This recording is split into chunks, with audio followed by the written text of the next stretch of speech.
an internationally known research scientist. He is also well known to many in the graduating class. He's a respected member of the faculty of the University of Florida. We're continuing a practice to take advantage at least once each year of the abundant talent that exists here, rather than to go off campus for every commencement speaker. A speaker joined the University of Florida faculty in 1950. After 4 years in the Department of Biology, he moved to Duke University. He has served as director of the University of Texas's Institute of Marine Science, as chief scientist and professor at the Nuclear Center at the University of Puerto Rico, and as a member of the faculty at North Carolina Chapel Hill. He returned here in 1970 and is currently the director of the Center for Wetlands, a multidisciplinary research effort established in 1973 with significant grants from the Rockefeller and the National Science Foundations. He's been described as one of the most penetrating, holistic thinkers alive today. His complex net energy theory has focused national attention on him and is attracting worldwide support among energy experts. With his brother Eugene, our speaker received the International Prize for Outstanding Research from the Institut de la Vie in Paris. An international jury, including many Nobel laureates from 29 countries, chose the brothers for the honor based on, quotation, the global impact of their work. Just earlier this week, day before yesterday, he was honored by the American Institute of Biological Sciences by receiving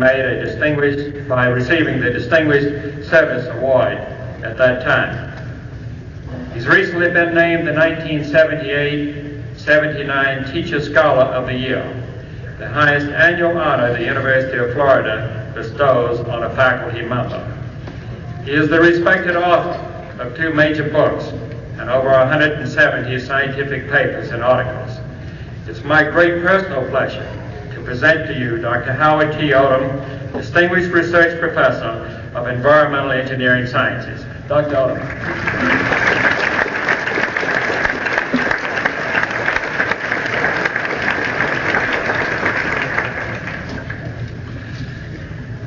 Graduating students, parents, faculty, Mr. President, leaders of Florida and the nation. Today, let us consider the energy basis for the future and the way you graduates as individuals can stay adapted to the changes ahead. Maybe it was Pogo or Charlie Brown who was asked why he walked along looking backwards. He says, how can I see where I'm going if I can't see where I've been? Charlie Brown's uncertainty is ours. How do we know which way to lead? Often we prepare for the battles of yesteryear with plans that worked last time. New conditions arriving unannounced often cause failure. In 1860, the southern region in the war between the states tried to match agrarian economy against one newly powered by water, fuels, and city-based industry. Because of this changing energy pattern, the South was preordained to lose. The graduates in the 1840s had learned classics, but not enough about the way energy supports civilizations. Few people understood the meaning of the outcome. In 1945, the U.S. was using half the world's energy flow. The graduating classes in those days formed an opinion about how much geography the U.S. power could dominate. But by 1965, the relative use of the world's energy had dropped to 1/3 for the U.S., 2/3 for the rest of the world. The leaders, with attitudes formed earlier, attempted actions in Vietnam that may have been possible in 1945, but not in 1965, after the base of energy had shrunk. There were failures for lack of understanding of our energy basis. As we have to dig deeper and deeper to get oil and coal and go further and further away at sea in Alaska, a greater and greater part of the economy goes into getting and processing of energy. There is less net energy to run the rest of the economy. The price of energy and all things derived from it rises disproportionately. For the same amount of circulating money, real work done is less. Part of inflation is due to decreasing net energy. So growth slows down and the economy levels. The price we have to pay for imported energy depends on the net energy at home. As we have to pay more to dig deeper, those abroad can raise their prices accordingly. To attempt energy dependence and use up our own fuels now only hastens the rise of prices. The productivity that would have gone for growth goes abroad to balance our payments for oil. Underdeveloped countries with more unused land, water, labor, and minerals can now attract capital away from us, and they can grow until about 1995, along with the OPEC countries, when the world's assets as a whole begin to decline. Because its energies are no longer rich, and because it has so much assets to maintain already, the U.S. growth stops sooner. In the 1940s, we tried to keep Americans on the family farm, while great flows of coal, oil, and gas came to the cities, fueling growth and jobs. Everyone moved to the city, in spite of government policies and programs to keep them on the farm. Soon now, however, fuel flows will be declining, and once again the renewable rural energies will be proportionally more valuable. Opportunities will attract people out, decentralizing the cities. It may have already begun. Will we try to keep the cities subsidized against the real trend? The U.S.'s immediate energy position hinges on its foreign policy. Going almost unnoticed is Carter's brilliant success in bringing Saudi Arabia under the American perimeter so that its oils are available at a lower price. The real price of oil has dropped 21% in the last 3 years, causing the American economy to ripple upward. With Saudi Arabia part of the U.S., our economy crests later. Without it, the economy crests now. However, fighting a major war during declining energies is to be avoided at all costs, even if the war is over energy. The demise of ancient Greece has been attributed to major war during a time of exhausted soils and forests. It is correct that an economy to be vital must grow if there are energies to support growth. But the corresponding principle is also correct, that economies cannot be vital if growth is attempted when energy flows are diminishing. Some fear this regression, but those in ecology are used to observing the growth of forests followed by a leveling stage called climax, which is more harmonious than growth, with better characteristics of cleanliness and cycling, and an even distribution of wealth and quality of life. Now, these matters are controversial, and many have honest differences of opinion, thinking there are alternative energies. Invested interests with billion-dollar government contracts gain by making promises they probably cannot keep.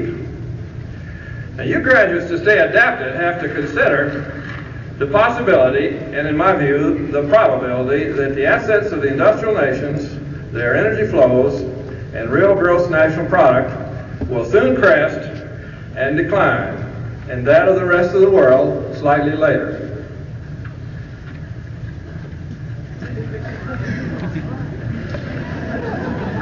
This is a stuffed dinosaur, Tyrannosaurus.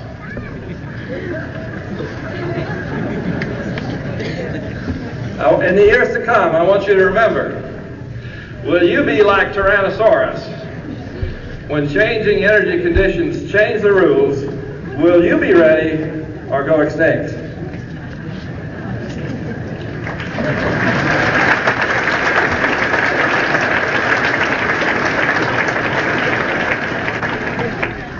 What about solar and nuclear energies? Because sunlight is so dilute, only 1 calorie remains after 2,000 calories of sunlight are processed and concentrated into fuel. The nation can be supported on renewable solar energy using forests, agriculture, and fisheries for food and fiber, but not at the present level. Either the population must be reduced 1/3 or the standard of living 1/3. Green plants have already maximized conversion of solar energy to useful work using the same process that those who are developing photocells offer as a new substitution. Solar technology is inferior to green plants and is not net energy, for it requires 4 calories to yield 1. Solar technology done in conjunction with necessities such as building homes can save heating energy. It conserves energy, but it does not yield net energy with which to run the economy. Present nuclear energy, with 5,000 degrees of heat in its core, has proved to be a disappointment with less net energy than coal, because so much of its energy is too hot and has to be injected to the environment in cooling waters. Now, the proposed fusion with 40 million degrees temperature at its core will surely take more energy to contain and cool than it yields. That's an opinion.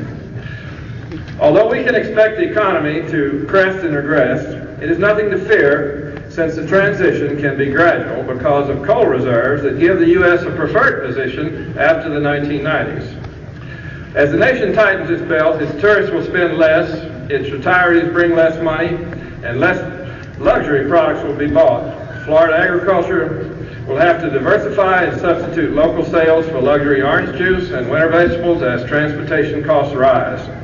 Luxury air conditioning will decrease, and electricity per person will be less as more coal is used to heat houses directly, perhaps coming over from the west in pipeline slurry with Mississippi River water.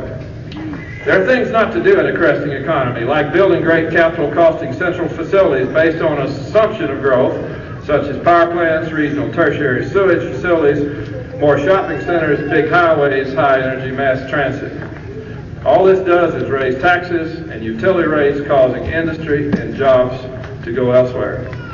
There are things to do, like retaining and connecting our wetlands in a web for water conservation, waste recycling, wildlife corridors, and aesthetic buffers. Our Center for Wetlands and Experiments in Gainesville has shown that wetlands absorb microbes, heavy metals, nutrients, and recharge groundwaters, the swamp acting as nature's filter. In a dissertation for a PhD awarded today, Sandra Brown shows 30 to 50% of the water saved with a green swamp, as compared to Florida plans to drain and substitute reservoirs. Cypress trees conserve water. Growth of valuable cypress wood is accelerated 4 times by wastewaters. To the south, a new river of grass from Lake Okeechobee south to the Everglades can process water in a strip 3 miles wide, taking all the nutrients and agricultural backpumping, but providing water to lands on either side. The mucklands will be rebuilt by the plants, and later this strip can be farmed again. An adjacent strip then carrying the waters. Regression means more jobs because less high-energy machines are used. More miniaturized machines are used, smaller buses, trucks, computers, and farm implements. What will be the pattern of life and economy with declining energies? Agriculture and forestry have to use more land, more labor, and less energy-intensive tractors, pesticides, fertilizer. For Florida, with its sandy soils, this means getting the water table back up to help hold its peaty content that holds nutrients. In a doctoral dissertation awarded today, Bert Smith found typical Florida forest grazing lands so depauperate of phosphorus due to removal of nutrients with tree harvesting that regrowth of trees or cattle was hardly possible based on only the tiny nutrients coming in from the rain. And yet 25 feet underground are rich phosphate deposits from millions of years of leaching. We may need to broadcast this phosphate over the entire state instead of selling it to the Soviets so we can run sports cars a little longer. The urban city mess of unemployed youth and crime will start to be solved as a mechanism is found to start a new homesteading, helping these youth to leave the declining cities, build their own cabins, develop new farming communities of a subsistence nature, learning to be proud and versatile like a black man named Quince, under whom I worked on a farm as a boy. In understanding energy, we learned that high-quality things require much energy to make or replace them. 4 coal units are required to make 1 of electricity. Hundreds of calories of coal to make 1 calorie of technological service. And thousands of calories converge in support of 1 calorie of educated human service. Labor is high embodied energy. Now, rationing or artificially pricing fuels will hurt the economy's ability to compete. The place to save energy is in the embodied energy of the luxuries, mainly in the middle and upper income groups. Therefore, energy conservation is best brought about democratically by nationwide get this, cutting of salaries, or letting inflation do it, rerouting those funds to unemployed for work, increasing productivity. Minimum wage needs to be eliminated for those under 21 and over 65 to ensure their proportionate participation in the workforce. Women in the workforce will continue to increase since less children are needed in a time of decreasing population and a regressing economy. Now, high-quality services such as government and higher education will feel the pinch first as energies become expensive because they are at the end of the energy chain. We already feel them. In higher education, we're already starting to plan for lowered resources. For economy, graduate programs have to be clustered so that each program's courses reinforce the others and exceed the minimum critical size. The state cannot support 9 graduate universities, but may have to learn this the hard way with a collapse of quality with students going out of state as they once did. The larger universities, such as this one, can be gradually reduced from their oversize and their playboy roles by diverting those students who are not yet committed to higher education. Grades are the best proof of classroom motivation, not machine-graded tests. To teach more with less requires general education with principles. For example, an introductory freshman course combining energy, economics, environments, and systems could precede other courses, helping everyone to understand changing times and to see the unity of knowledge better. For example of a principle of broad application, a dissertation from a PhD awarded today, John Alexander shows the pattern common to many situations of the biosphere with a gradual storing of energy which is then consumed in a burst of frenzied consumption. Examples are earthquakes, storms, volcanoes, forest fires, locust epidemics, war. We regard such surges of energy as a disaster, although the pulse usually serves to make the process of the biosphere recycle, better, and compete. Depends on your perspective. A fascinating question then is raised from this that you graduates must think about. Will the magnificent accumulation of world assets of our civilization at its crest be consumed in a frenzied surge of final consumption, returning us catastrophically to the base level of renewable energies, as in the time of Genghis Khan or the spread of Islam? Or is there a better gradual way to regress? During the Civil War, one regiment was observed to be retreating, and the commander was asked, "Why are you going in that direction?" The answer was, "We's advancing backwards." Apparently, the facts of energetics require us, eventually, to advance by regressing. Americans are always talking about leading the world.